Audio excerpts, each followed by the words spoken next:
কমপক্ষে 99টা সাপ বেনামাজির কবরে হাজির হইয়া যায়।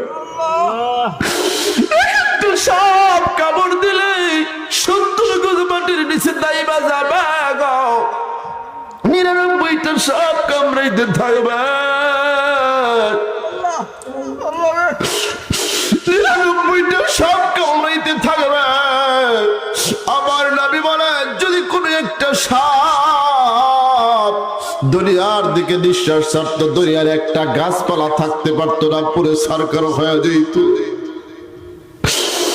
ওই নবীর উম্মত হইয়া কেমনে তুমি নামাজ মিস করে ঘুমাও? তোমার কি একটু চিন্তা হয় না? নামাজি হইয়া যদি কবরে যাও, আল্লাহ হেফাজত করো। আমার নবীজি সারাটি জীবন উম্মতের জন্য কেন্দে, মৃত্যুর সময় নবীজি উম্মতকে ভোলে নাই। নবীজির জন্য চিল্লায় চিল্লায় কানছেন আসসালাম। আমি নবীজির পাগল, আমি মদিনার পাগল। পড়েন, আমি নবীজির পাগল, আমি মদিনার পাগল, আমি নবীজির পাগল, আমি মদিনার পাগল। কথা বলেন ঠিক কি না? আমার মনে নবী নবী, দুই চোখে মদিনার ছবি। আমার চোখে নবী নবী, আমার মনে নবী নবী, দুই চোখে মদিনার ছবি। নবীর জন্য দিতে রাজি। পড়েন, নবীর জন্য, নবীর জন্য জীবনের সকল। আমি নবীজির পাগল, আমি মদিনার পাগল, আমি নবীজির পাগল, আমি মদিনার পাগল। জোরে জোরে কোন ঠিক কিনা বেঠি? আল্লাহ আমাদের সকলকে নবীজির পাগল হওয়ার তৌফিক দান বলেন আমিন। পারি না তাও একটু বললাম, কষ্ট হইল। আমি যে আলোচনাটা করবো সেটা হলো যেহেতু এটা আপনার কি বলে রজব মাস, এই রজব মাসে আমার নবীকে আল্লাহ পাক মহান একটা নিয়ামত, সবচেয়ে বড় নিয়ামত, সবচেয়ে বড় মর্যাদা দান করছেন, যেটা অনেকেই বিশ্বাস করে না, আবার অনেকেই বিশ্বাস কইরা সিদ্দিক হইয়া গেছে। কথা বলেন ঠিক কিনা? সেই নিয়ামতের নাম বলতে পারবেন কারা কারা? একটু জবান খুলে বলেন। সেই নিয়ামত যেটা আল্লাহ দান করছেন এই রজব মাসে, সেটার নাম কি? আল্লাহু আকবার বলেন। আমার আল্লাহ আমার নবীকে দান করছেন মেরাজ। সুবহানাল্লাহ কোন। মেরাজ মানে আমার নবীর বাড়ির দাওয়াত, আমার আল্লাহর বাড়ির দাওয়াত। আল্লাহ পাক জমিন থেকে আমার নবীকে দাওয়াত দিয়া আসমান জমিন জান্নাত জাহান্নাম সবকিছু পরিদর্শন করাইয়া আবার রাত্রের কিছু অংশের ভিতরেই আল্লাহ সুবহানাহু ওয়া তাআলা আমার নবীকে দুনিয়ায় পাঠায় দিয়েছেন। কোন সুবহানাল্লাহ। এই মেরাজ শরীফের আলোচনা যদি করি আপনারা কি কষ্ট পাইবেন? কারণ আমার আল্লাহ পাক আমার নবীর সম্মান এত বাড়াইছে, যে ব্যক্তি নবীর কথা বলবে, যে ব্যক্তি নবীর কথা শুনবে, ওই মানুষটার মর্যাদা আল্লাহ তাআলা আকাশচুম্বী বাড়ায় দিবেন। কোন সুবহানাল্লাহ। আল্লাহ কোরআনে বলেন রাফা'না লাকা যিকরাক। আল্লাহু আকবার। আল্লাহ বলেন নবী কষ্ট নিবেন না, ব্যথা পাবেন না। আমি আল্লাহ আপনি নবীর আলোচনাকে, আমি আপনি নবীর আলোচনাকে, আপনার সম্মানকে মহান উচ্চ করে দিয়েছি। কোন সুবহানাল্লাহ।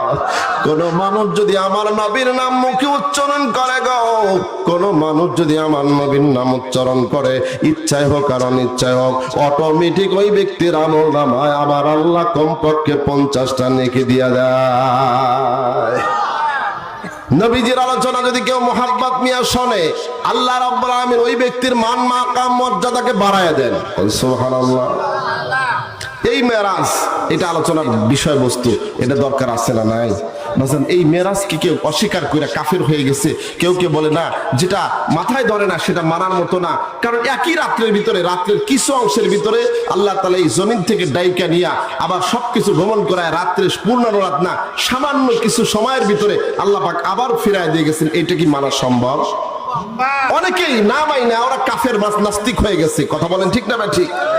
কিন্তু যখন এই জিনিসটার খবর কাফেররা শুনছে, শুনে ওরা হাসাহাসি তুচ্ছ তাচ্ছিল্য করতে গিয়ে আবু বকরকে ডাক দিয়ে বলছে, আবু বকর জানোনি তোমাদের নবী মুহাম্মদ কি পাগল হয়েছে? আমরা আগেই বলছি না যে নবী মুহাম্মদ পাগল? নাউজুবিল্লাহ। কোন দেখো পাগল যে আসল পাগল সেটা আজকে প্রমাণ হলো। সেটা মুহাম্মদ সাল্লাল্লাহু আলাইহি ওয়াসাল্লাম এসে কইছে আজকে রাত্রি যে আমি আজকে দুনিয়ার এই জমিন থেকে আমি হারাম শরীফ থেকে রাত্রের কিছু অংশের ভিতরে সেই বাইতুল মুকাদ্দাস আমি সেই বাইতুল মুকাদ্দাস থেকে আরশে আজিম পর্যন্ত ভ্রমণ করে আল্লাহর দিদার করে জান্নাত জাহান্নাম পরিদর্শন করে আবার রাত্রিতেই ফিরে আসছি, এই কথা তোমাদের নবী কয়। দেখো তো এইটা কি মানার মতো? মুসলমান ভাই গো, আমার মা বোনেরা, আমার আজিরা, আমার নবী রাহমাতুল লিল আলামিন নবীজি যখন আল্লাহর পক্ষ থেকে দাওয়াত পাইয়া যখন মসজিদে হারামের ভিতর থেকে উম্মে হানির ঘর থেকে মসজিদে হারাম থেকে মসজিদে আকসা পর্যন্ত যাইয়া আল্লাহর আরশে মহল্লা ভ্রমণ করে সমস্ত আসমান এবং সিদরাতুল মুনতাহা ভেদ করে আরশে আজিমের মধ্যে আমার রব্বে কাবার সাথে মোলাকাত করে যখন জান্নাত জাহান্নাম পরিদর্শন করে চলে আসছে গো, এই খবর কাফিররা যখন তুচ্ছ তাচ্ছিল্য করে আবু বকরের কাছে পেশ করে, আবু বকর ডাক দিয়ে বলে, কে বলছে এই কথা? কয় আব্দুল্লাহ ইবনে মুহাম্মদ ইবনে আব্দুল্লাহর বেটা মুহাম্মদ এই কথা আজকে রাত্রিতে বাইশা সকালবেলা সবার কাছে গল্প করছে। আবু বকর ছোট্ট ভাষায় জবাব দিয়ে ডাক দেয়, কয় মক্কার কাফের উতবা শাইবা মুগিরার দলেরা শুইনা রাখো গো, যদি আব্দুল্লাহর বেটা মুহাম্মদুর রাসূলুল্লাহ জানের নবী প্রাণের নবীর অন্তর থেকে কপাল যদি জবান থেকে বের হয়ে থাকে, তোমরা সাক্ষী থেকে যাও, এটা আমি আবু বকর সর্বপ্রথম গ্রহণ করে নিলাম। মুসলমান ভাইয়া, আবু বকর সিদ্দিক রাদিয়াল্লাহু তাআলা আনহুর কাছে এই খবর যখন কাফেরা তুচ্ছ তাচ্ছিল্য ঠাট্টা বিদ্রুপ রূপে বলতেছিল, আবু বকর ডাক দিয়ে বলে, ও মক্কার কাফেরা শোনো গো, আমার নবীর মুখ থেকে যদি বের হয় আমি বিনা দ্বিধায় মেনে নিলাম গো, এইটা কখনো মিথ্যা নয়, আমার নবী যা করছে যা বলছেন সব সত্য। আমার নবীর কাছে যখন আবু বকরের এই উত্তরটা চলে যায়, আমার নবী আবু বকরকে দেখা বলে, আবু বকর রে, আজকে নাকি তোমার কাছে তুচ্ছ তাচ্ছিল্য নিয়া আমি নবীর মেরাজ সম্পর্কে তারা তোমার কাছে ধোঁকা দিতে গিয়েছিল, কিন্তু তুমি তাদের জাত ভাঙা জবাব দিয়েছো, তাদের মুখে চুনকালি মেরে দিয়েছো। আবু বকর রে, আজকে থেকে শুধু তুমি আবু বকর নয়, আজকে থেকে আমি রাসূল তোমাকে আমার জবান দিয়া ঘোষণা করে দিলাম সিদ্দিক। দুনিয়া কি সদাকত মে তেরা नाम रहेगा, दुनिया की सदाकत में तेरा नाम रहेगा, सिद्दीक तेरा नाम से इस्लाम रहेगा, दुनिया की सदाकत में तेरा नाम रहेगा। जोरे जोरे बोलें मरहबा। मुसलमान भाइयों, আবু বকর সিদ্দিক হয়ে গেল। আর ওই সময় আবু জাহাল উতবা শাইবার গোষ্ঠীরা আমার নবীর মেরাজকে অস্বীকার করে কাফের হয়ে গেল। এখনো সেই আবু জাহাল উতবা শাইবার দল আছে না নাই? এখনো কিছু কিছু মানুষ আমার নবীর মেরাজ দিয়ে তারা কটূক্তি করে আর বলতে চায়, কারণ নবীর মেরাজ হইছে হলেও স্বপ্নে। নাউজুবিল্লাহ কর।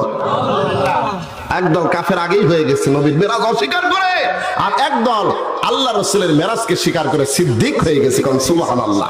এই দুই দল আগেও যেমন ছিল এখনো আছে না নাই? কিয়ামত পর্যন্ত থাকবে। আমরা বলতে চাই, যারা আমার নবীকে নিয়ে কটূক্তি করবে, আমার নবীর মেরাজকে নিয়ে যারা কটূক্তি করবে, তুচ্ছ তাচ্ছিল্য ঠাট্টা বিদ্রুপ করবে, আমরা আশিকে নবী হিসাবে বলতে চাই, তাদেরকে বাংলার পুণ্যভূমি থেকে জুতা পিটা করে আমরা বিতাড়িত করতে কোনো দ্বিধাবোধ করব না।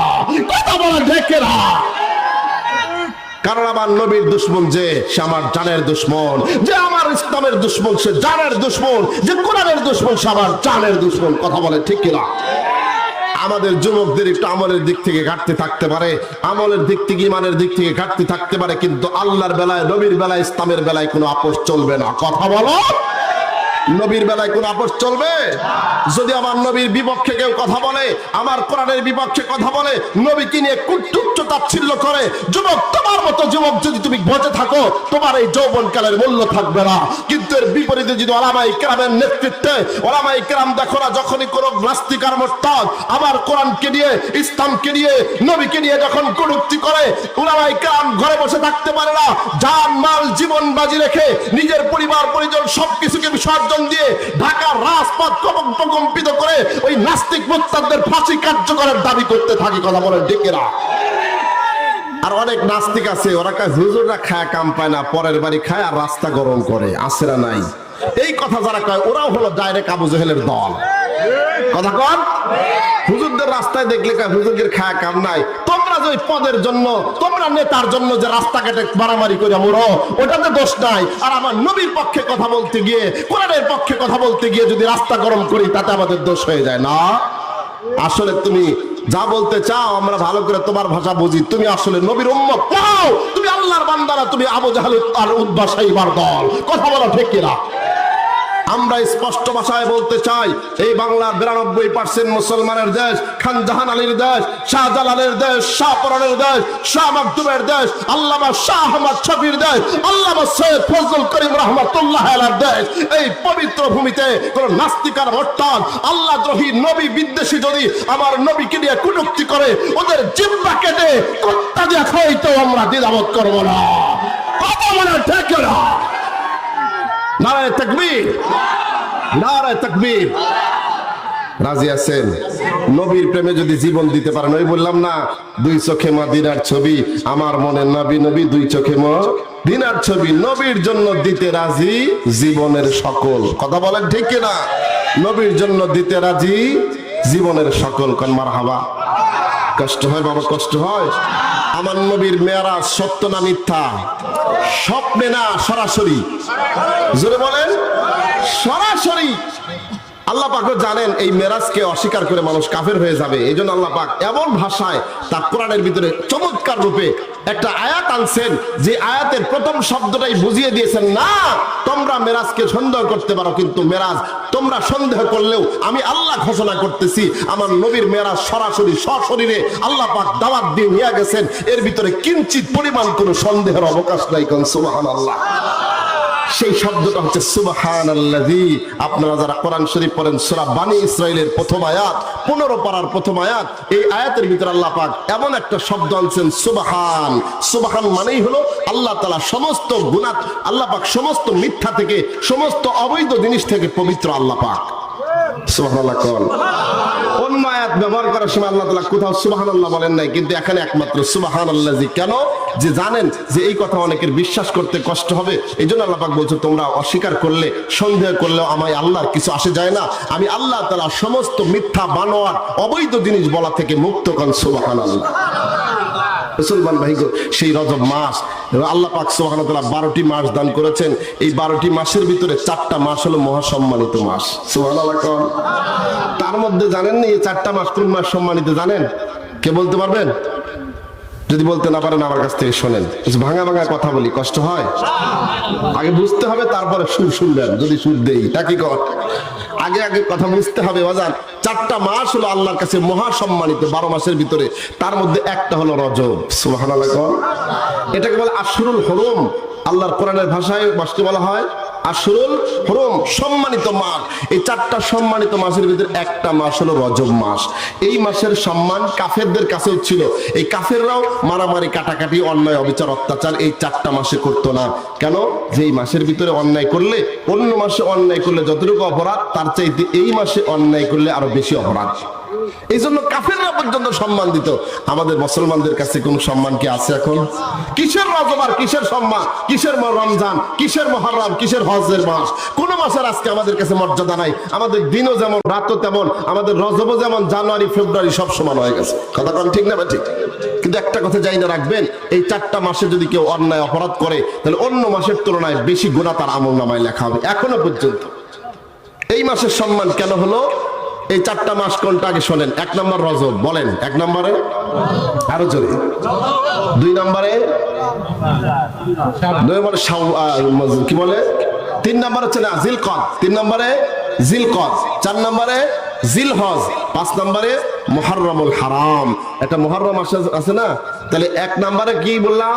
রজব, 2 নম্বরে জিলকদ, 3 নম্বরে জিলহজ, 4 নম্বরে মুহররম। সুবহানাল্লাহ। এইবার অনেকে প্রশ্ন করে, হুজুর তাহলে রমজান মাস গেল কোথায়? মাসের দিক থেকে, মাসের সংখ্যার দিক থেকে এই 4টা মাস মহাসম্মানিত, কিন্তু দামের মর্যাদার দিক থেকে রমজান মাস তো সবার উপরে। সুবহানাল্লাহ। এই 4 মাসকে কাফেররাও কি করতো? সম্মান দিয়ে চলতো। এই 4টা মাসের দাম বাড়লো কেন? এই 4 মাসের এক মাস হলো রজব। মুফাসসির কেরাম অধিকাংশ বলেন এই রজব মাসেই আমার আল্লাহ তাআলা মেরাজের মতো একটা কঠিন আশ্চর্য ঘটনা আমার নবীজির জীবনে ঘটায় দিয়েছে। সুবহানাল্লাহ। আমার নবীজিকে এত সুন্দর উপহার কেন দিলেন? যে এক রাতের কিছু অংশ, পুরা রাত না কিন্তু, ভালো করে বুঝবেন, লাইলাম মিনাল মাসজিদিল হারাম, রাত্রের কিছু অংশের ভিতরে আল্লাহ পাক আমার নবীকে দুনিয়ার আসমান থেকে নিয়ে, একেবারে দুনিয়ার জমিন থেকে নিয়ে পুরা সবকিছু দেখাইয়া আল্লাহ পাক রব্বুল আলামিন নবীজিকে ফেরত দিলেন। বলতে এত বড় পুরস্কার কেন? আপনারা জানেন, একটা উদাহরণ দিলে বুঝতে সহজ হবে। সেটা হলো, যখন কেউ কোনো দিনের জন্য অথবা দলের জন্য কোনো কিছু করে, অথবা কোনো ব্যক্তি যদি ভালো ব্যবসা করে, কোনো কোম্পানির থেকে বেশি মাল সেল দেয়, ওই কোম্পানিওয়ালারা ওই দোকানদারকে, সেলারকে তারা একটা উপহার দেয়, তোমাকে ওই মালয়েশিয়া ভ্রমণ করতে হবে। ভ্রমণ বিষয় দেয় কি দেয় না? জোরে বলেন। মালয়েশিয়া ঘুরে আসো, থাইল্যান্ড ঘুরে আসো, জাপান, জার্মান যাও, ওইখান থেকে যা মনে চায় সবকিছু করে আসো, যেখান থেকে মতে চায় 15 দিনের জন্য সুযোগ দিয়ে দিলাম। কারণ মারহাবা। কেন? সে কোম্পানির ভালো সেল করছে, একটা টার্গেট পূরণ করছে। তো আল্লাহ পাক সুবহানাহু ওয়া তাআলা আমার নবীজিকে বিশেষ 3টা কারণে এই মেরাজটা দান করলেন। কোন কয়টা কারণে? জোরে বলে। মুফাসসিরদের অধিকাংশ মতামত হলো যে রাসূল সাল্লাল্লাহু আলাইহি সাল্লামের এই 53তম বছর যখন হয়েছে, অর্থাৎ নবুয়তের 13তম বছর। কত বছর? নবুয়তের 13তম বছরে আমার আল্লাহ আমার নবীকে ডাইকে নিয়া, অর্থাৎ হিজরতের অল্প কিছুদিন আগে আল্লাহ পাক ডাইকে নিয়া আসমান সবকিছু ভ্রমণ করা আবার দুনিয়াতে ফেরত দিয়েছেন। কেন? কারণ আমার নবী 13টা বছর ইসলামের কাজ করতে গিয়ে এতটা কষ্ট পাক, বললেন নবী অনেক কষ্ট করেছেন আমার জন্য, এইবার আমি আপনাকে পুরস্কার দিয়া ধন্য করবো। সুবহানাল্লাহ। নাম্বার 2, আমার নবী ওই বছর খুব ব্যথিত। 1 নাম্বার কারণ হলো যে বাজান ব্যথিত হওয়ার কারণ হলো যে তার সহধর্মিনী, সবচাইতে কাছের এবং সবচাইতে সহযোগী খাদিজাতুল কুবরা উম্মাহাতুল মুমিনিন ওই বছর ইন্তেকাল করেন। আমার নবীজি যার অর্থে, যার চেষ্টায়, যার শ্রমে, যার বুদ্ধিতে ইসলামের কাজ করেছেন, তিনি ছিলেন হযরতে খাদিজাতুল কুবরা।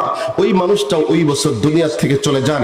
এরপরে 3 নাম্বার, আমার নবীজির চাচা আবু তালেব, যিনি পিতৃ হারানোর ব্যথাকে কিছুটা হলে লাঘব করেছেন, দাদাও চলে গেছেন, বাবাও চলে গেছেন, যিনি সফরে হজরে সদা সর্বদা কষ্ট করে মানুষ করে কাফের অবস্থায় ছিলেন, ঈমান আনছিলেন না, তারপরেও আবু তালেব সবচেয়ে বেশি সহযোগিতা করেছেন আমার নবীকে। সুবহানাল্লাহ। মুসলমান ভাই গো, আমার মা বোনেরা, গভীর মনোযোগ দিয়ে শুনবেন গো। লম্বা করে বলার সুযোগ নাই, সংক্ষিপ্ত আকারে বললাম রে বাবা। আমার নবী রহমাতুল লিল আলামিন, আল্লাহর দ্বীনের জন্য রে বাবা, নবুয়ত পাওয়ার পর থেকে মক্কার জমিনে 13টি বছর যখন জুলুম নির্যাতনের শিকার হয়ে গেলেন, এমন কোন জুলুম নাই, এমন কোন নির্যাতন নাই আমার নবীকে করা হয় নাই। বাজান রে, আমার নবী মক্কায় যখন দাওয়াত দিয়েছে, আমার নবীজির গানের উপর নারী বুড়ি চাপায়া দিয়া মারার পরিকল্পনা করেছে। শুধু তাই না, আমার নবী সামান্যতম মক্কা থেকে যাইয়া তায়েফের ময়দানে দাওয়াত দিয়েছে। কি পরিমাণ কষ্ট করেছে আপনারা সবকিছু জানেন, সবার ইতিহাস সামনে আছে, আমি ওই দিকে যাব না। আমার আল্লাহ জানায় দিলেন, নবী গো, আপনি আমার দিনের কাজ করতে গিয়ে একে একে 10 থেকে 13 বছর পর্যন্ত আপনি হাই লেভেলের কষ্ট করেছেন, জুলুম নির্যাতন সহ্য করেছেন গো। তারপরও দেখতেছি নবী আপনার সহযোগী হযরতে খাদিজাতুল কুবরা দুনিয়ার বুক থেকে বিদায় হয়ে গেছে। ও নবী, দেখতেছি আপনার চাচা আবু তালেব দুনিয়া থেকে বিদায় হয়ে গেছে। ও নবী, আপনি বড় ব্যথিত, আপনি বড় পেরেশান হয়ে গেছেন। আপনার সমস্ত পেরেশানি একাকার হয়ে আপনার মাথার উপর চেপে বসেছে। ও নবী গো,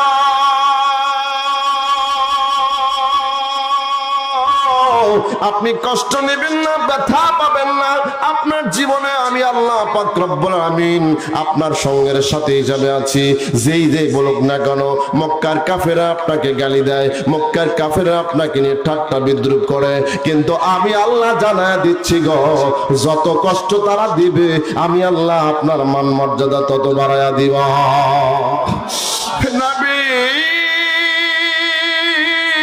ইয়া রাসূলুল্লাহ, ইয়া হাবিবাল্লাহ, আপনার সমস্ত ধৈর্যের পরিচয় দেখি আমি আল্লাহ বড় খুশি হইয়া গেছি, এইবার আপনাকে পুরস্কৃত করব। নবী আমার বাড়িতে আপনার দাওয়াত, আপনি চলে আসেন আমার নবী রাহমাতুল লিল আলামিনকে নেয়ার জন্য, আল্লাহর সাথে মোলাকাত করানোর জন্য। আল্লাহ রাব্বুল আলামিন তার সবচেয়ে নির্বাচিত ফেরেশতা জিবরাইল এবং মিকাইলকে পাঠিয়ে দিলেন। আল্লাহ বললেন, জিবরাইল যাও যাও, ও মিকাইল যাও। আমার নবীর মেরাজের সফর সঙ্গে ছিল জিবরাইল এবং মিকাইল, ফেরেশতাদের সর্দার। এই ফেরেশতাদের সর্দার জিবরিল আমিন মিকাইল আলাইহিস সালাতু ওয়াস সালামকে সাথে নিয়ে মসজিদে হারামের দিকে চলে আসলেন। আয়েশা দেখে আমার নবী উম্মাহাতুল মুমিনিন, আমার নবী দেখেন তার ফুপি উম্মে হানির ঘরে ঘুমায় আছে। সেখান থেকে আমার নবীকে জাগাইয়া আমার নবীকে বাইতুল্লাহ শরীফের মধ্যে না হাতিমে কাবার পাশে আমার নবীর সাতকে চাদর করিয়া তার কলব সবকিছুকে স্বর্ণের জান্নাতি পানি দিয়া ধৌত করিয়া পবিত্র করিয়া আবার ওইটাকে সুন্দর করে সেট করায় দিয়া আল্লাহ পাক এইবার বললেন, ফেরেশতা গো আমার নবীকে আপনি নিয়ে আসেন। এইবার আমার নবীকে নিয়ে ফেরেশতারা রওনা দিয়েছে আকাশের দিকে, বাইতুল মুকাদ্দাসের দিকে। জোরে জোরে বলেন মারহাবা। সে কথাই আল্লাহ রাব্বুল আলামিন খুব সুন্দর চমৎকার করে সূরা বানী ইসরাঈলের মধ্যে বলেন, সুবহানাল্লাযী আসরা বিআবদিহি লাইলাম মিনাল মাসজিদিল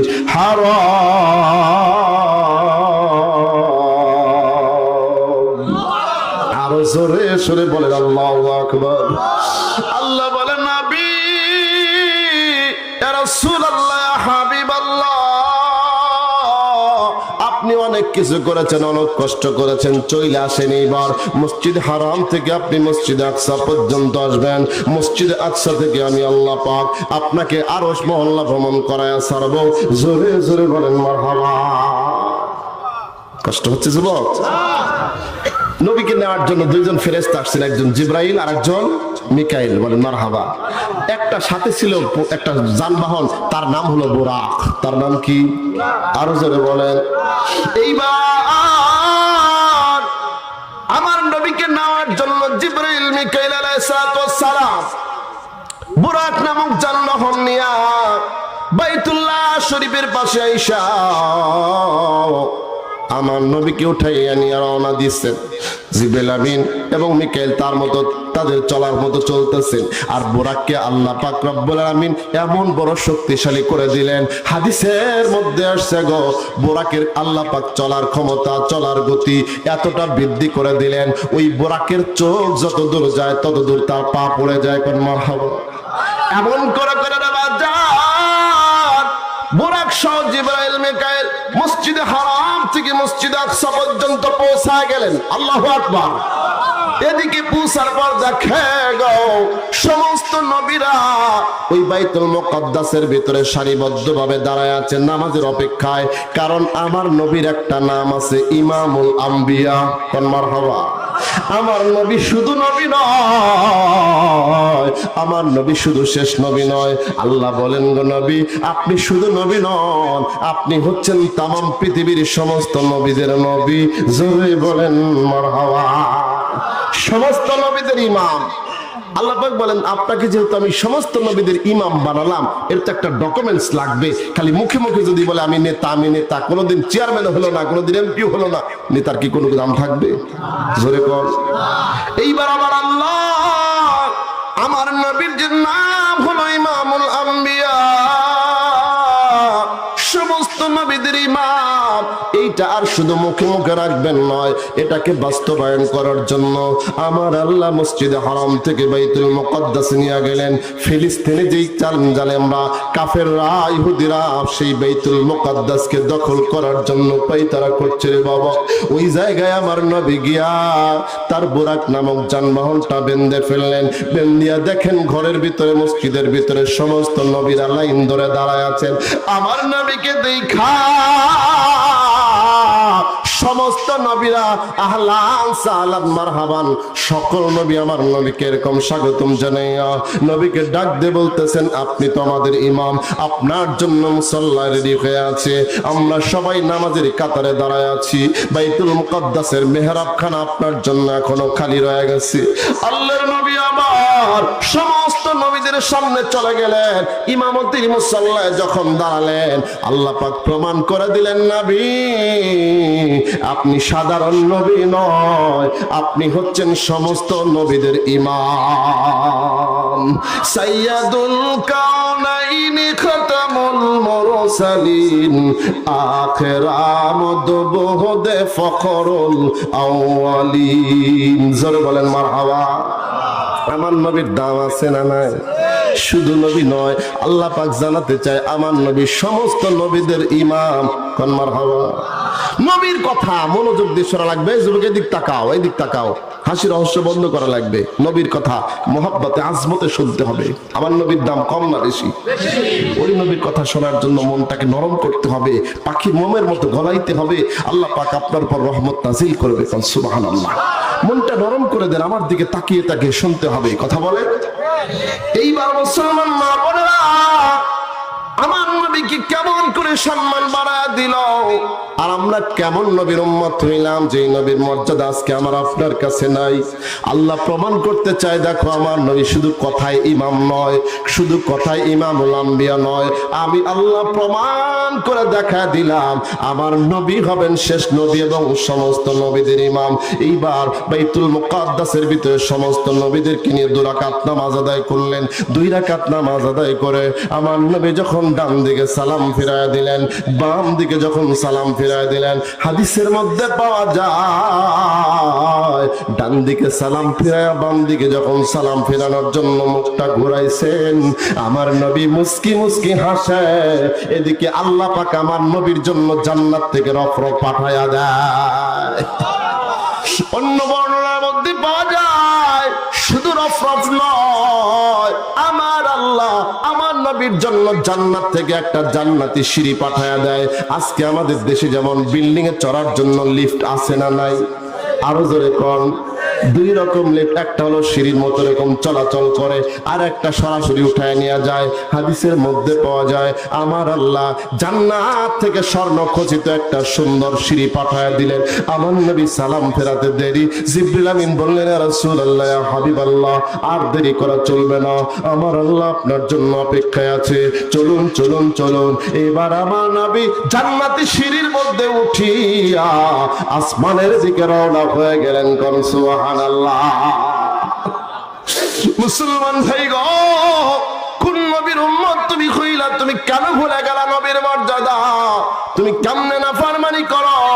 কেন তুমি নবীজির সেই রেখে যাওয়া আমানত নষ্ট করে দিচ্ছ? আমার নবী জান্নাতি শরীর পুরো চড়িয়া উপরের দিকে রওনা হলেন।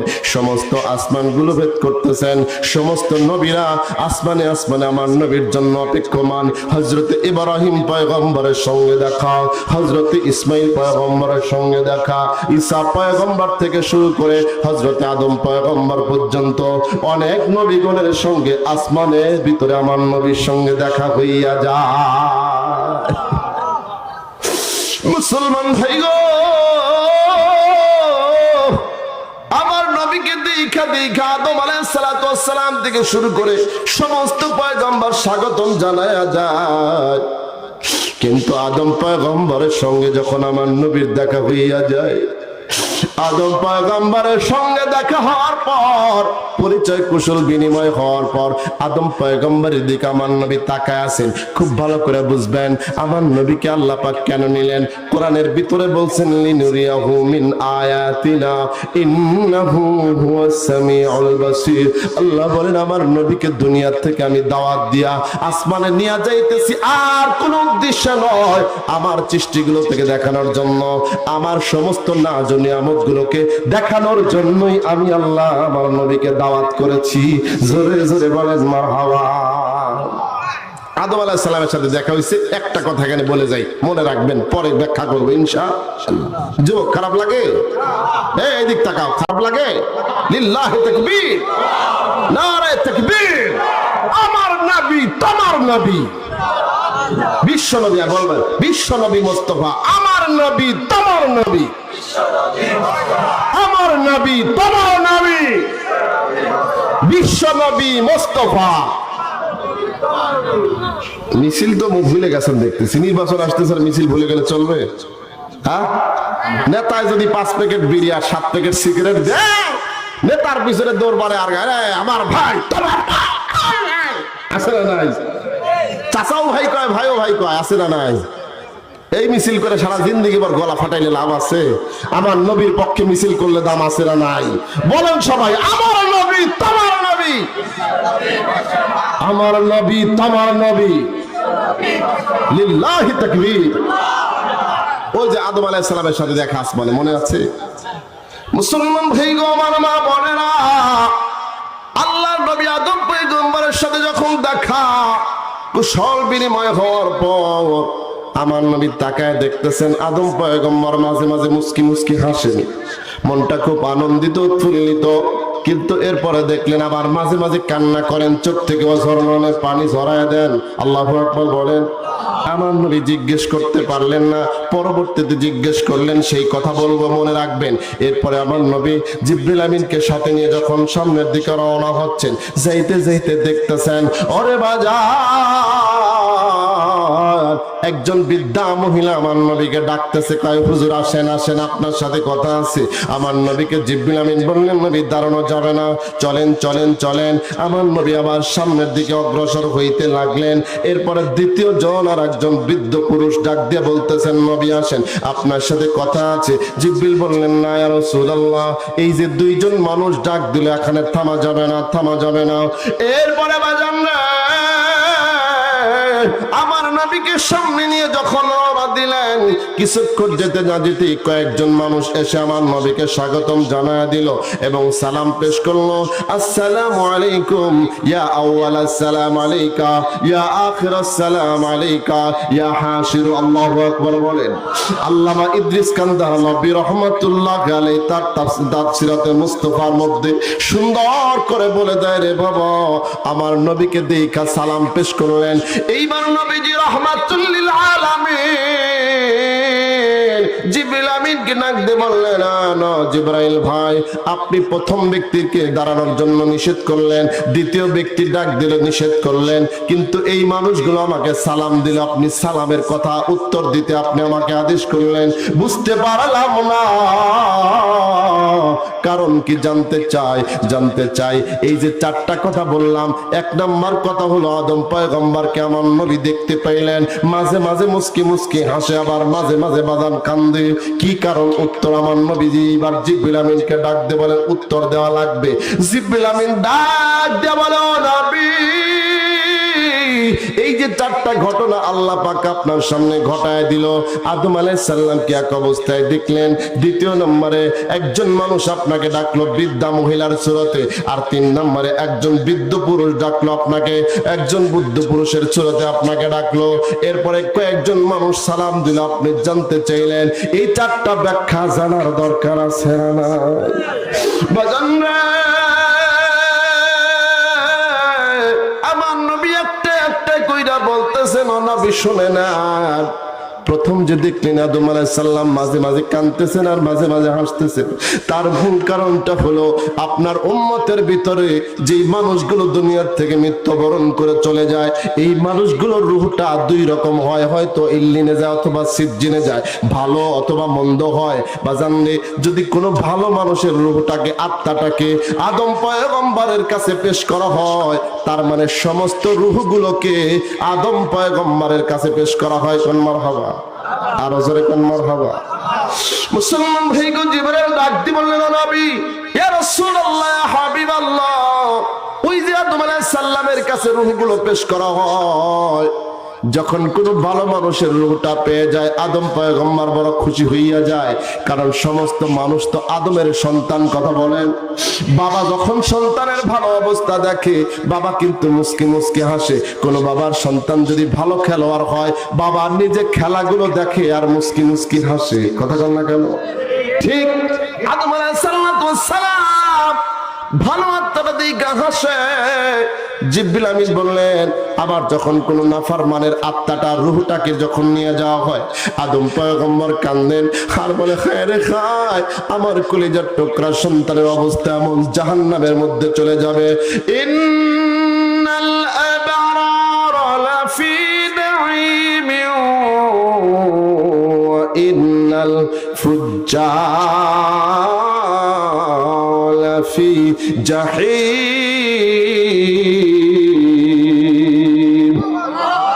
আল্লাহ বলেন, ভালো হইলে জান্নাতে আর খারাপ হইলে জাহান্নামে। আমার আদম পয়গম্বর দেখে দেখতেছেন, কোন সন্তানকে ভালো অবস্থায় নিয়ে আসা হয় তখন তিনি খুশি হইয়া যান। 2 নম্বরে হলো খারাপ অবস্থা দেখে আমার নবী আদম পয়গম্বর বড় কষ্ট পেয়ে যান। খারাপ রূহ মানে তারটা যাবে জাহান্নামে। ও বাজার, এইবার নবী ডাক দেয়া বললেন, ও জিবরাইল ভাই, ওই যে আমাকে একজন বৃদ্ধা মহিলা ডাক দিল, সে কি? আপনি নিষেধ করলেন, তার কাছে দাঁড়াইতে কথা বলতে নিষেধ করলেন। নবীকে ডাক দেওয়া, নবী গো, ওই যে বৃদ্ধা মহিলার সুরতে ডাকছে, ওইটা হলো আপনার দুনিয়া ডাকছে। দুনিয়া, দুনিয়া জোরে কোন, কি আরো জোরে কোন। দুনিয়ার দিকে মুখ পড়া যাবে না, দুনিয়ার মুখে পড়া যাবে না। ওই বৃদ্ধা মহিলা হলো দুনিয়ার রূপে আপনাকে স্মরণ করেছে, আপনাকে ডাকছে, আমি এর জন্য দাঁড়াইতে নিষেধ করছি। নবী করলেন, ও রাসূল, ও জিবরাইল ভাই, ওই যে বৃদ্ধ সুরতে একজন পুরুষ মানুষ আমাকে ডাক দিল, ওই লোকটাকে কয়টা ছিল? ইবলিস। ওটা ছিল কে? ইবলিস আপনাকে ধোঁকা দেওয়ার জন্য, আপনাকে কষ্ট দেওয়ার জন্য আক্রমণ করেছিল। আমি সেখান থেকে আপনাকে আল্লাহর রহমতে ফিরায় রাখছি। এরপরে ও নবী গো, ওই যে আপনাকে 3 নম্বরে বা 4 নম্বরে সালাম জানায় দিল, কয়েকজন মানুষ সালাম জানায় দিল, ওইটা আপনি জানেন নাকি? নবী বলেন, না। ওই যে কয়েকজন মানুষ বলল, আসসালামু আলাইকা ইয়া আউয়ালাস সালাম ইয়া আখিরাস সালাম আলাইকা ইয়া হাশির, এমন করে যে সালাম বলে দিল, ওই মানুষগুলো কি চেনেন নাকি? নবী কয়, না, চিনি না। কয়, ওই মানুষগুলো আর কেউ নয়, ওই মানুষটা হলো ঈসা এবং মুসা পয়গম্বর। সুবহানাল্লাহ বলে মুসলমান ভাই গো, এজন্যই জিবরাইল বললেন, নবী এইবার সালাম লন। এমন সুন্দর করে সালাম দিলেন, জানেননি সালামের কত সুন্দর অর্থ? আসসালামু আলাইকা ইয়া আউয়ালাস সালাম। কয়, হে নবী, আপনি সর্বপ্রথম সালাম পাওয়ার অধিকারী। কোন সুবহানাল্লাহ, আপনি সর্বশেষ সালাম পাওয়ার অধিকারী। কারণ ইয়া হাসিরু, কাল কিয়ামতের ময়দানে আপনার ওসিলাই সকলকে আল্লাহ সমবেত করবে। এমন করে প্রশংসা করে আমার নবী আবার সামনের দিকে যাইতেছেন। যাইতে যাইতে অনেক নাজ ও নিয়ামত দেখাচ্ছেন আল্লাহ পাক। সর্বশেষ একটা কথা আমি বলে মোনাজাতে চলে যাব, লম্বা করব না। এই মেরাজ থেকে যে শিক্ষাটা পাওয়া যায়, সেটা হলো সবচেয়ে বড় শিক্ষা, নামাজ। মুসলমান ভাই গো, এই কথোপকথনের পরে আমার নবী যখন আবার সামনের দিকে যায়, আল্লাহর নবী বিশেষ একটা জিনিস দেখতে পাইলেন গো। একজন মানুষকে এরকম ভাবে পাথর মেরে মেরে ছেঁচে ফেলা হচ্ছে, নিষ্পেষিত করে ফেলা হচ্ছে। আবার ওই মানুষটা যখন নিষ্পেষিত হয়ে যায়, আবার আল্লাহর নির্দেশে ভালো হয়ে যায়। এমন করে করে বারবার পাথর দিয়ে তাকে চাপা দেওয়া হচ্ছে, মেরে ফেলা হচ্ছে, আবার আল্লাহর রহমতে ভালো হয়ে যাচ্ছে। এমন দৃশ্য যখন নবী দেখেন গো, আমার নবী জিবরিল আমিনকে ডাক দিয়ে বললেন, জিবরাইল, এই লোকটাকে এত শাস্তি কেন দেওয়া হয়? এরকম পাথর মেরে মেরে নিষ্পেষিত করে ফেলা হচ্ছে, আবার আল্লাহর রহমতে ভালো হয়ে যাচ্ছে, কারণটা কি জানতে চায়? আমার নবীকে জিবরিল ডাক দিয়ে বলে, নবী, এই মানুষটা হলো আপনার উম্মতের ভিতরে ওই রকম মানুষ যারা নামাজের আজান কানে আসার পরেও নামাজের দিকে গুরুত্ব দেয়, নামাজে যাবে না। বেনামাজিদেরকে আল্লাহ পাক পাথর মাইরা মাইরা এরকম সাইজ করে দিবি। বেনামাজির দল, মনটাকে নরম করে দাও, মোমের মতো গলাইয়া দাও। আর আজকে এই মিরাজের আলোচনা থেকে একটা জিনিস তোমাকে আমাকে সিদ্ধান্ত নিতে হবে। না না, আমার আল্লাহ আমার নবীকে ডাইকে নিয়ে সমস্ত জান্নাত জাহান্নাম দেখাইলো। যদি বলতে যাই রাতকে রাত চলে যাবে, বলতে পারবো না। জাহান্নাম পরিদর্শন করতে গেলেন নবী আমার, জাহান্নাম পরিদর্শন করতে গিয়ে হাজারো শাস্তি দেখলেন। ও মা বোন, তোমাদের ব্যাপারেও আমি দু একটা কথা ইনশাল্লাহ বলবো আলোচনার শেষ মুহূর্তে। কিন্তু এই যে নবীজি দেখলেন মানুষকে পাথর মাইরা মাইরা ফাটায় দেওয়া হচ্ছে, হচ্ছে। জিবরাইল বললেন, রাসূলুল্লাহ, হাবিবাল্লাহ, আপনার উম্মতের ভিতরে যারা বেনামাজি হয়ে মারা যাবে তাদের এরকম শাস্তি দেওয়া হবে। আমার নবী কেন্দে জোরে যান, আমার উম্মত কেমনে সহ্য করবে বলেন তো দেখি? এমন করে পাথর মাইরা মারলে কি সহ্য করার মতো ক্ষমতা কারো আছে? না না, আপনারা আগেই কিন্তু বলেছেন মেরাজের ঘটনা কিঞ্চিত পরিমাণ মিথ্যা নয়, এটা হাদিস থেকে পাওয়া রে বাবা। আমি আসার আগে আমার মোবাইলে মুতালা করে তারপরে এখানে আসছি।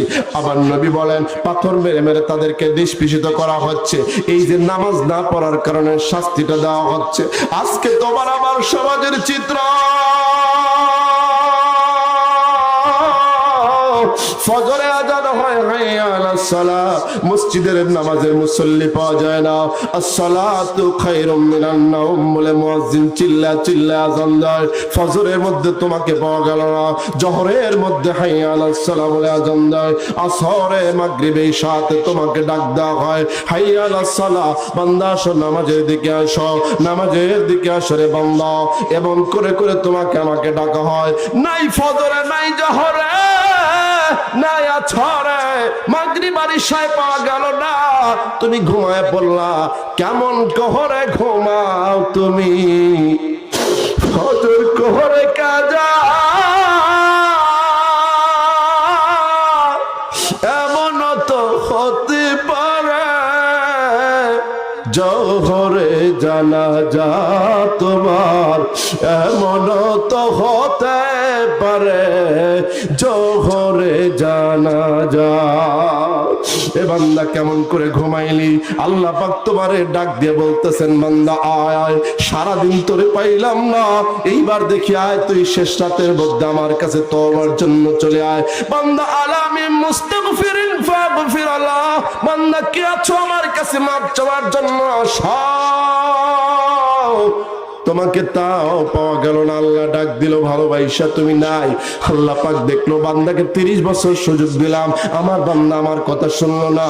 আমার বান্দাকে 40 বছর দিলাম, তাও আমার বান্দা শোনে না। 50 বছর দিলাম, তাও আমার বান্দা আমার কথা শুনলো না। এইবার আল্লাহ কয় আর ছাড় নয়, যা যা আমার নাফরমানকে ধইরা নিয়ে আয়। আজরাইল হাজির হয়ে গেল। কথা বলেন ঠিক না ঠিক? আজরাইল মালাকুল মউত আইসা খপ করে ধইরা নিয়ে গেল। আপনি বেনামাজি হইয়া কবরে রওনা দিলেন গো। যেই নবী সারা জীবন উম্মতের জন্য পাগল, উম্মতের জন্য কেন্দে কেন্দে চোখটা ভিজায়া দিছেন, বুকটা ভিজায়া দিছেন, চোখের উপর দিয়া দাগ পড়ে গেছে। ওই নবী উম্মতের জন্য পাগল হইয়াও ডাক দে বলে, উম্মতের দল খবরদার খবরদার নামাজ কাজা করিস না। কারণ আমি নবী বললাম, আমার নবীর, আমি নবীর কথায় কোনো মিথ্যার অবকাশ নাই। আমি নবী বললাম বেনামাজি হইয়া কবরে গেলে গো কমপক্ষে 99টা সাপ বেনামাজির কবরে হাজির হইয়া সব কামড় দিলে 70 গজ মাটির নিচে দাইবা যাবে গো, 99টা সব কামড়াইতে থাকবে। 99টা সব কামড়াইতে থাকবে। আমার নবী বলেন যদি কোনো একটা সাপ দরিয়ার দিকে নিঃশ্বাস ছাড়তো, দরিয়ার একটা গাছপালা থাকতে পারতো না, পুরো সরকার হয়ে যেত। ওই নবীর উম্মত হইয়া কেমনে তুমি নামাজ মিস করে ঘুমাও? তোমার কি একটু চিন্তা হয় না? বেনামাজি হইয়া যদি কবরে যাও, আল্লাহ হেফাজত করো। আমার নবীজি সারাটি জীবন উম্মতের জন্য কেন্দে, মৃত্যুর সময় নবীজি উম্মতকে ভোলে নাই। নবীজির জন্য চিল্লা চিল্লা কানছেন, আসসালাত আসসালাত আসসালাত, নামাজ নামাজ কইরা চিল্লাছেন। আমার নবীকে আল্লাহ ডাইকা নিয়া নবীকে ভালোবাসা বললেন, নবী আপনাকে 50 ওয়াক্ত নামাজ দিয়ে দিলাম, ও নবী নিয়ে যান। আমার নবী মেরাজ করতে ফিরে আইসা, মেরাজ থেকে ফিরে আসার পথে 50 ওয়াক্ত নামাজ নিয়ে যখন রওনা হয়েছেন, মুসা কালিমুল্লাহ ডাক দেয়া বলেন, নবী গো আপনি 50 ওয়াক্ত নামাজ নিয়ে রওনা দিলেন, আপনার উম্মত পারবে না, যান যান আপনি আল্লাহর কাছে যান। এভাবে করে আমার নবীজি রাহমাতুল লিল আলামিন আল্লাহর কাছে চলে গেলেন। বারবার যাইয়া, এই কথা আপনারা সবাই জানেন গো, আল্লাহ পাকের কাছে বারবার যাইয়া ঘুমাইতে ঘুমাইতে শেষ পর্যন্ত 5 ওয়াক্ত নামাজ দিয়ে দিলেন। এইবার মুসা আলাইহিস সালাম বলে তাও পারবে না। আমার নবী বললেন, আমি আর যাইতে পারবো না, ইস্তাহিয়াইতু রাব্বি, আমি আমার রবের কাছে যাইতে আমার বড় লজ্জা হয়। আমার আল্লাহ ভালোবাসা 50 ওয়াক্ত নামাজ দিল গো। সেইখান থেকে আবার নবী আবার আপনার জানের জান নবী আল্লাহর কাছে আবেদন কইরা কইরা কমায় নিয়ে 5 ওয়াক্তে চলে আসলেন। মুসা আলাইহিস সালাম কয় তাও পারবে না, আবারও যা। আবার নবী কয় না আর যাব না, আমি 5 ওয়াক্ত নিয়ে আল্লাহর কাছ থেকে রাজি হয়ে আসছি, ইস্তাহিয়াইতু রাব্বি, আমার রবের কাছে যাইতে আমার বড় লজ্জা হয়। আল্লাহ নবীকে আল্লাহ পাক ডাক দিয়ে জানায় দিলেন, নবী আপনি আপনার উম্মতদেরকে শোনায়া দেন, আমি আল্লাহ যদিও 50 ওয়াক্ত নামাজ আপনাকে দিয়েছিলাম, আপনার উম্মতের কষ্ট হবে বিদায় কমাইতে কমাইতে 5 ওয়াক্ত নামাজের মধ্যে নিয়ে আসলাম। নবী গো সাক্ষী থাকেন গো, আপনার কোন উম্মত যদি 5 ওয়াক্ত নামাজ পড়ে, আমি আল্লাহ তার আমল নামায় কমপক্ষে 50 ওয়াক্তের সওয়াব লিখে দিব। কেমন করে ঘুমাও তুমি, পড়েন সবাই মন দিয়ে পড়েন, কেমন করে ঘুমাও তুমি ফজর করে কাজা, এমন তো হতে পারে জোহরে জানাজা তোমার, এমন তো হতে পারে জোহরে জানাজা। চিন্তা করে দেখো না কবরে কি যাইবা না, পড়েন চিন্তা করে দেখো না কবরে কি যাইবা না, ওই কবরে আল্লাহ ছাড়া, ওই কবরে আল্লাহ ছাড়া বন্ধু কেহ রবে না।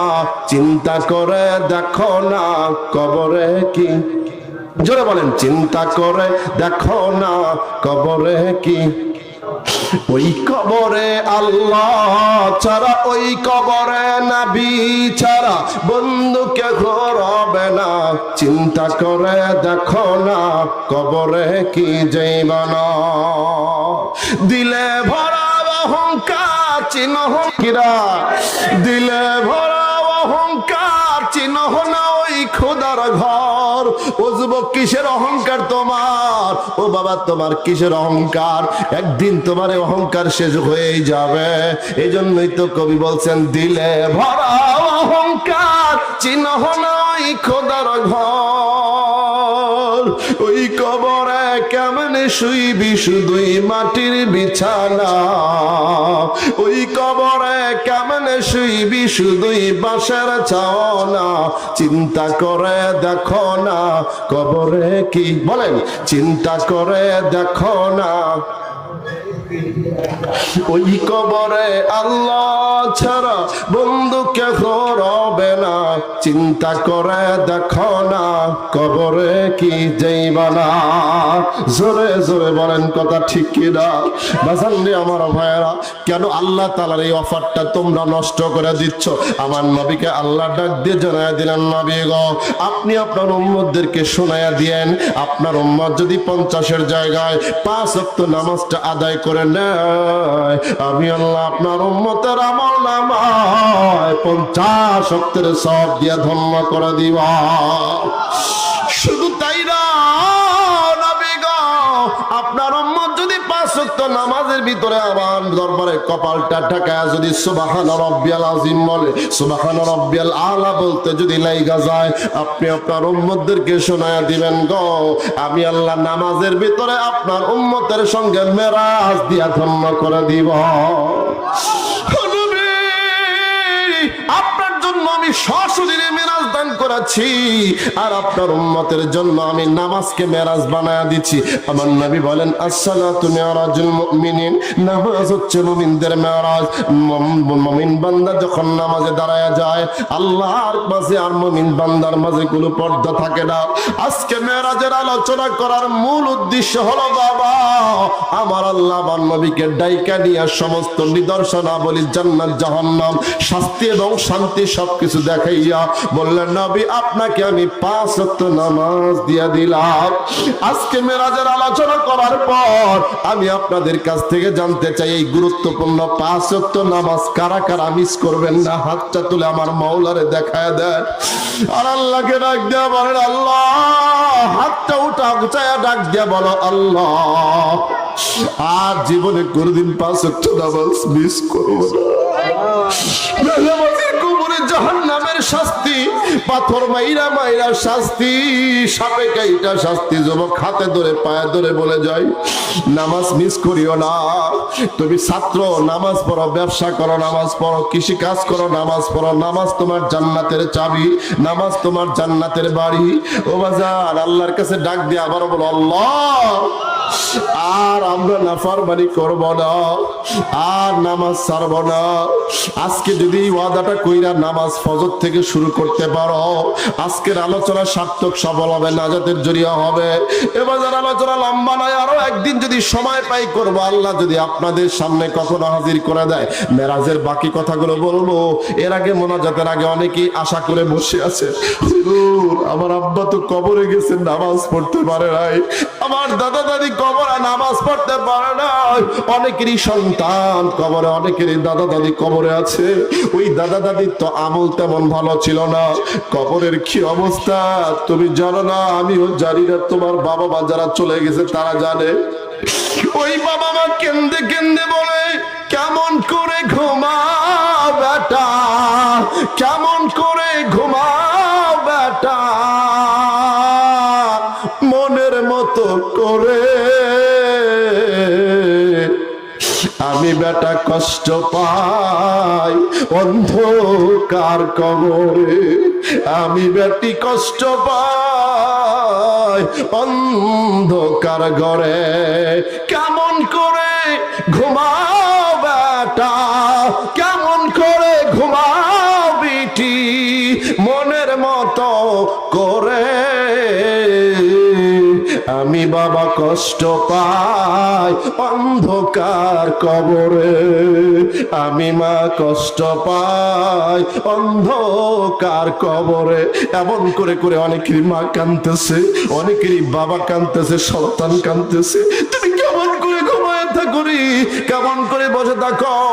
আমার নবী তো বলল মান বানা লিল্লাহি মসজিদান বানাল্লাহু লাহু বাইতান ফিল জান্নাহ, যারা দুনিয়ায় মসজিদ বানায়া দেয় আমার আল্লাহ তাদের জন্য জান্নাতে বাড়ি বানায়া দেয়। বাবা তোমার জীবনের আমল কবুল হয়েছে কিনা জানি না, জীবনে কে কতটুকু নামাজ পড়ছো কি জানি না, কে কতটুকু তোমার ইবাদত বন্দেগী আছে জানি না, তোমার বাবা মার আমল আখলাক কত ছিল জানি না, তবে আমার নবী যেহেতু বলছে সত্য, মসজিদ বানাইলে আমার আল্লাহ জান্নাতে বাড়ি বানায়া দেয়।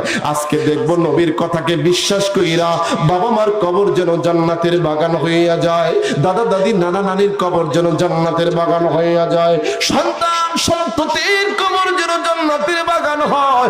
এই নিয়ত করে করে কোন মানুষটা আছো এই অবহেলিত মসজিদের জন্য, আল্লাহর ঘরের জন্য যে মানুষটা আজকে দান করবা,